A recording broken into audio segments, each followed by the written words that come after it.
नमस्कार मित्रों, स्वागत है आपका मेरे चैनल पर। मेरा नाम है संगीता बरारा। आज बात होगी गुरु चंडाल योग के बारे में। जब कुंडली में गुरु और राहु एक ही स्थान पर बैठ के युति बनाते हैं, उसे कहा जाता है गुरु चांडाल योग। बहुत लोगों ने इसे नेगेटिव कहा है, इसके बारे में नकारात्मक बातें कही गई हैं, लेकिन मैं इसको नेगेटिव नहीं मानती हूँ। राहु जब गुरु के साथ हैं तो वो गुरु के घर में हैं, और गुरु के घर में जाकर तो कोई भी नेगेटिव नहीं रह सकता। गुरु अगर अच्छे हैं अर्थात अच्छे स्थानों के मालिक हैं, तो आप यूं समझ लीजिए गुरु पावरफुल हैं, गुरु अच्छे हैं, तो उनमें पूरी क्षमता है कि वो राहु जैसे नेगेटिव राक्षस को पॉजिटिव में बदल दें। यही तो गुरु की महानता है। कोई भी नकारात्मक शक्ति उनके पास आती है तो उसको वो अपने शरण में लेके उसको पॉजिटिव बना देते हैं, लेकिन बशर्ते गुरु में पावर होनी चाहिए। तो कुंडली में हम इसको कैसे समझ सकते हैं कि कुंडली में गुरु अच्छे स्थानों के मालिक हैं, अगर जैसे केंद्र और त्रिकोण के मालिक हैं, तो उनके अंदर पूरी क्षमता है कि वो राहु को अपने सानिध्य में लेकर उसको भी पॉजिटिव रिजल्ट देने के लिए बाध्य कर दे। मित्रों, हम इसे ऐसे समझ सकते हैं कि अगर गुरु अच्छी डिग्री भी उनकी अच्छी है और वो त्रिकोण के मालिक हैं, यानी 5वें और 9वें स्थान के, या फिर केंद्र के मालिक हैं, यानी पहले, चौथे, 7वें और 10वें स्थान के, और फिर वो केंद्र और त्रिकोण में ही बैठ गए हैं, तो राहु उनके साथ जब युति करते हैं तो राहु आपको बुरा फल नहीं देते हैं। क्या है? राहु है मटेरियल, राहु है छाया ग्रह। वो किसी भी भाव में बैठ जाते हैं, उस भाव के मालिक या फिर उस जो भाव के ग्रह कहीं भी बैठे हों, लेकिन उस भाव का जो मालिक है उसी के हिसाब से वो फल देना शुरू कर देते हैं। तो राहु अगर अच्छे भाव में आकर बैठ गए हैं, गुरु के साथ बैठ गए हैं, तो राहु गुरु के काकत्व को बढ़ाएंगे ही। मैं आपको इसका एग्जांपल देती हूँ। जैसे गुरु अगर 10th हाउस में बैठे हैं और राहु उनके साथ 10th हाउस में युति बनाते हैं, ये केंद्र का भाव है, और गुरु भी अगर अपनी ही राशि में बैठे हैं, जैसे कि मीन राशि में अगर मिथुन लगन है और गुरु जो है 10वें हाउस में मीन राशि, जो कि उनकी अपनी राशि है, उसमें ही बैठ गए हैं, साथ में राहु बैठ गए हैं, तो ये बहुत अच्छा युति बन रही है, क्योंकि गुरु भी अपने ही घर में है, राहु उनके साथ कर्म में आकर, कर्म भाव में 10th हाउस में आकर युति बना रही हैं। तो वो गुरु जो देते हैं, जो गुरु प्रदान कर सकते हैं, उसमें राहु बढ़ावा ही देंगे, यानी राहु गुरु के अनुसार ही कार्य करना शुरू कर देंगे। देखिए राहु केतु क्या है। राहु मैंने आपको बताया था सिर का हिस्सा है, गर्दन से ऊपर का हिस्सा है, उसके पास शरीर नहीं है।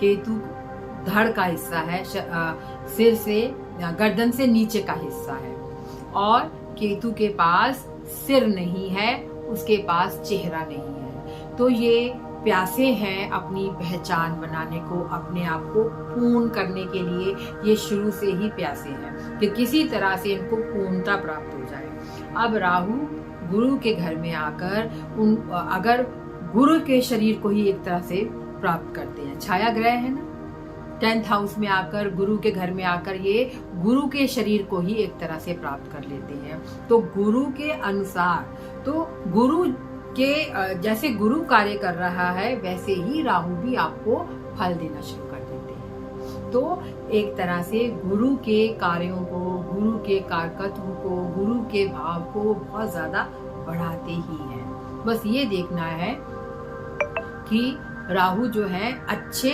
भाव में आके बैठे हों और जो गुरु हैं वो भी अच्छे भाव के स्वामी हों। अगर वो 3, 6, 8, 12 के स्वामी है गुरु, तब गुरु और राहु की युति होती है तो वो आपको अच्छा फल नहीं दे पाएगी, क्योंकि गुरु यहाँ पर अच्छे भावों के स्वामी नहीं है। ये हमको थोड़ा सा ध्यान में रखना है कि गुरु किस भाव के स्वामी है। अगर वो बुद्धि यानी कि 5वें घर के, भाग्य यानी कि 9वें घर के, या फिर केंद्र के भावों के स्वामी है और राहु युति बनाते हैं, तो गुरु राहु जो चांडाल योग है वो नेगेटिव नहीं है आपके लिए, वो आपको बहुत अच्छा फल देगा, क्योंकि गुरु के ही कार्यों को राहु बहुत ज्यादा बढ़ा देंगे। राहु क्या करते हैं, किसी भी कार्य को हवा देते हैं, मतलब वो किसी भी भाव को हवा देते हैं। हवा इन द सेंस उस भाव के कारकत्व को, उस भाव के कार्यों को कई गुना बढ़ा देते हैं। तो यहाँ अच्छे भावों के स्वामी गुरु जो कि 10th हाउस में है और राहु उनके साथ आकर बैठे हैं, तो गुरु के अच्छे कार्यों, 10th भाव किसका है, कर्म का है, तो गुरु के जो अच्छे कर्म हैं या जो भी आप अच्छे,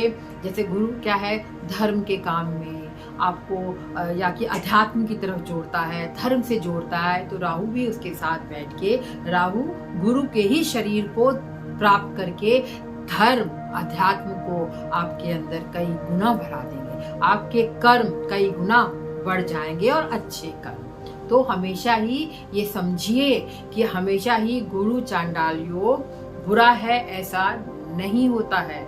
गुरु चांडाल योग नकारात्मक तभी होता है जब गुरु 6, 8, 12वें स्थानों के मालिक हैं और राहु उनके साथ युति कर रहे हैं। जब ऐसा होता है ना कि गुरु ही अगर थोड़े से नकारात्मक है, गुरु ही थोड़े से नेगेटिव है, तो आप उनके सानिध्य में जाकर कैसे अपने जीवन को बढ़ा सकते हैं या अपने जीवन को उच्चता के शिखर पर लेके जा सकते हैं।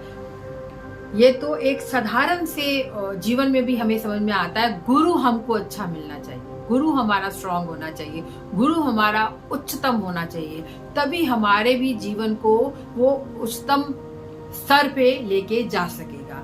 तो उससे कुंडली में अप्लाई होगा। अगर गुरु अच्छे भावों के स्वामी हैं, उच्चतम होकर बैठे हैं, तो राहु आकर अपनी नेगेटिविटी वहां समाप्त कर देगा और गुरु का ही शरीर धारण करके गुरु के ही कारकत्व को आगे बढ़ाएगा।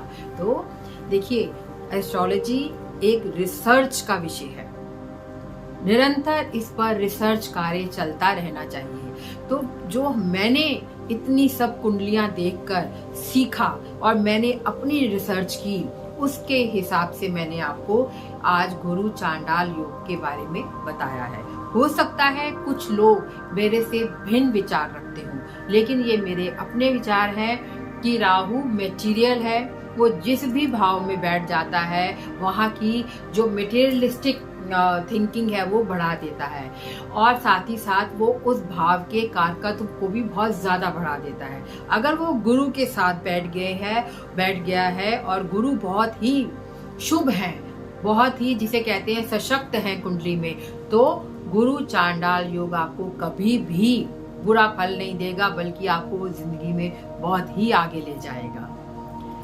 धन्यवाद मित्रों। अगर आप चाहते हैं कि मैं ऐसे वीडियोस और बनाऊं और जो भी मैंने रिसर्च कर रही हूँ या पहले की है एस्ट्रोलॉजी में, मैं आपके समक्ष आके रखूं, तो मेरे चैनल को सब्सक्राइब कीजिए, मेरे वीडियोस को लाइक कीजिए और उनको ज़्यादा से ज़्यादा शेयर कीजिए। और आपके कोई भी प्रश्न हो तो आप मुझे कमेंट करके पूछ सकते हैं। धन्यवाद।